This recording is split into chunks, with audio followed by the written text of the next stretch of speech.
India और Thailand के बीच व्यापार संभावनाओं को तलाशने मुंबई में 18 मई को ग्लोबल बिजनेस मीट का आयोजन किया गया है। बेलापुर के पार्क होटल में यू बिजनेस मीट के सौजन्य से इसका आयोजन किया गया है। आज एक प्रेस कॉन्फ्रेंस में ग्लोबल बिजनेस मीट के आयोजक रविंद्र प्रताप गुप्ता, मंदार धोंडे, विवेक पाटिल एवं यूबीएम के फाउंडर विवेक सोनटक्के ने इसकी जानकारी दी। आयोजकों ने कहा कि यह एक दिन का ग्लोबल बिजनेस कॉन्क्लेव होगा जिसका theme third Mumbai to Thailand है। इसका मकसद दोनों डेस्टिनेशन के बीच बिजनेस और कारोबार के नए अवसरों के लिए रास्ता खोलना है। इस सेमिनार में थाईलैंड और भारत के तमाम उद्योग प्रतिनिधि, सरकार के मंत्री, बैंकिंग और फाइनेंस, इंपोर्ट एक्सपोर्ट, इंडस्ट्री और रियल एस्टेट, मीडिया एवं पर्यटन से जुड़े दिग्गज, स्पीकर एवं मार्गदर्शक खास तौर पर उपस्थित रहेंगे। Promotional export investment trade association जो सबसे बड़ी संस्था है, जो थाई गवर्नमेंट से सपोर्टेड है और इंडियन गवर्नमेंट भी उसे रिकग्नाइज करती है, उसके चेयरमैन प्रिय सदेश, उसके बाद थाई के नेशनल सिक्योरिटी चीफ से लेके वो सब आ रहे हैं और एफटीए के ऑफिशियल उधर से आ रहे हैं। इधर से भी गवर्नमेंट के ऑफिशियल्स अटेंड कर रहे हैं, मिनिस्टर्स आ रहे हैं, प्लस यहाँ इंडस्ट्री एसोसिएशंस के चीफ्स और बिजनेसेस अटेंड कर रहे हैं। तो दोनों साइड से गवर्नमेंट, ब्यूरोक्रेटिक लोग और बिजनेसेस मिलने वाले हैं। इस ग्लोबल समिट के बाद जो बिजनेस डील्स और जो नेटवर्किंग होगी उससे पक्का यहाँ के बिजनेसेस को अपने प्रोडक्ट्स थाईलैंड में बेचने का मौका मिलेगा। थाईलैंड वालों के जो रॉ मटेरियल प्रोडक्ट्स यहाँ रिक्वायर्ड है, दोनों को एक रास्ता मिलेगा और एक तरीका मिलेगा कि कैसे हम लोग आराम से बिजनेस कर सकते हैं, जिसके बारे में अभी तक काफी लोगों को डाउट्स हो सकते हैं, जो ये दूर हो जाएंगे। ग्लोबल समिट येत्या 18 मेला पार्क हॉटेलला आपण या ठिकाणी आयोजित केलेला आहे। याचा मूळ उद्देश असा आहे की थायलंड आणि भारत, नवी मुंबई यांच्यामधला व्यावसायिक पूल आपल्याला जोडायचा आहे।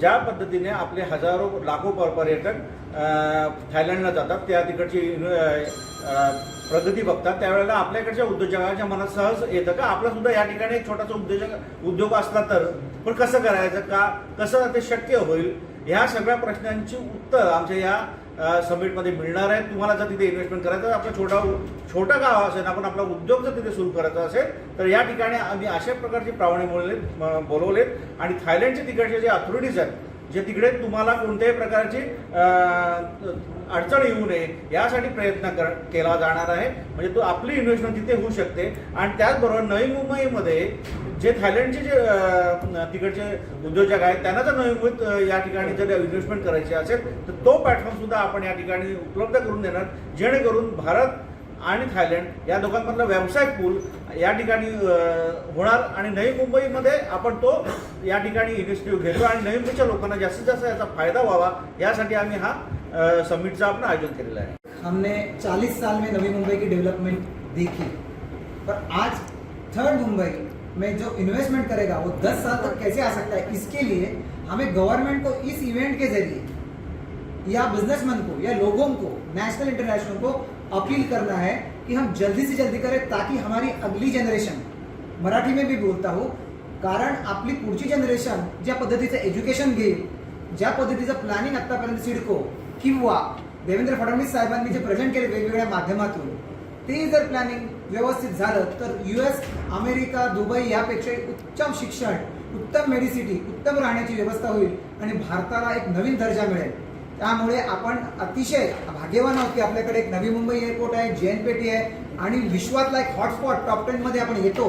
तर ह्याच्यामुळे सगळ्यांना आव्हान आहे गव्हर्नमेंट पासून की आपण सगळ्यांनी मदत करून आपली थर्ड मुंबई, नवी मुंबई रिजन किंवा फोर्थ मुंबई पण डेव्हलप करावी, हीच मीडियाला पण विनंती है, सगळ्यांनाच विनंती है। आयोजकों ने कहा कि बिजनेस मीट में थर्ड मुंबई और थाईलैंड के बीच मल्टीपल बिजनेस के द्वार खुलेंगे। मुंबई के उद्यमियों को थाईलैंड में और वहां के लोगों को मुंबई में जरूरी उपक्रम, कारोबार या उद्योग लगाने के नए अवसर उपलब्ध होंगे। उन्होंने सेमिनार में हिस्सा लेने के लिए सभी का आह्वान करते हुए क्या कुछ कहा, सुन लीजिए। ये जो समिट है 18 मई 2026 को, ये थाईलैंड और Navi Mumbai, first of all जो FTA उनका एग्जिस्टिंग है 2003 से 2004 में लागू हुआ था। आज अपॉर्चुनिटी ऐसी है जब सारे ट्रेड रूट्स के इश्यूज आ रहे हैं, तो ये बिजनेस की अपॉर्चुनिटी है। जो बिजनेस अभी स्ट्रगल कर रहे हैं, इंटरनेशनल बिजनेस कर रहे थे, ये उनके लिए एक जरिया है। आइए, थाईलैंड के साइड के बिजनेस आ रहे हैं, ब्यूरोक्रेट्स आ रहे हैं, गवर्नमेंट के लोग आ रहे हैं, इधर से बिजनेसेस आ रहे हैं जो मिलेंगे और देखेंगे कि कैसे बिजनेस मिलके कर सकते हैं। तो इसमें एक नेटवर्किंग भी होगी, इसमें बिजनेस डील्स भी साइन होंगी और इसमें आपके बहुत से जो डाउट्स हैं कि थाईलैंड के साथ हम कैसे बिजनेस करेंगे वो बहुत से दूर होंगे। इस तरह से थाईलैंड जो कंट्री हम लोग इतने समय से जानते हैं एक टूरिज्म की तरह, वो अब एक बिजनेस के लिए भी इम्पोर्टेंट बन जाएगी। और खासकर ये थर्ड मुंबई या हम नवी मुंबई बोलें, जिसका इतना डेवलपमेंट हो चुका है, कनेक्टिविटी इतनी अच्छी है, तो इसका बेनिफिट बिजनेसेस को यहाँ मिलना चाहिए। क्योंकि बिजनेस एक जगह संकुचित रह के नहीं किया जा सकता। बिजनेस का उद्देश्य होना चाहिए जितना आप अपनी टेरिटरी बढ़ाएंगे और लाइक जहाँ डिमांड है वहाँ केटर करेंगे, तो थाईलैंड में वो डिमांड है। तो ये इसका समिट का ये उद्देश्य है कि आप लोग को एक प्लेटफॉर्म देना जिस पर आप अपने बिजनेसेस को बढ़ा सके, दोनों साइड से, एक्सपोर्ट इंपोर्ट जेवीज करके। ये इसका सबसे बड़ा उद्देश्य है, networking, business and understanding the business way of doing. Business अगर बढ़ाना है तो आपको आज की डेट में अपने दायरे और अपने एरिया के बाहर निकलना पड़ेगा और वो जगह ढूंढनी पड़ेगी जहां आप आराम से बिजनेस समझदारी से कर सकें। बिजनेस उत्तेजना से नहीं होता है, बिजनेस दिमाग से होता है। और दिमाग का मतलब है जब आप बैठ के एक दूसरे को समझते हैं। तो ये जो संस्था के थ्रू ऑर्गेनाइज कर रही है बिजनेस मीट्स के थ्रू, ये एक प्लेटफॉर्म है जिसमें आपको ये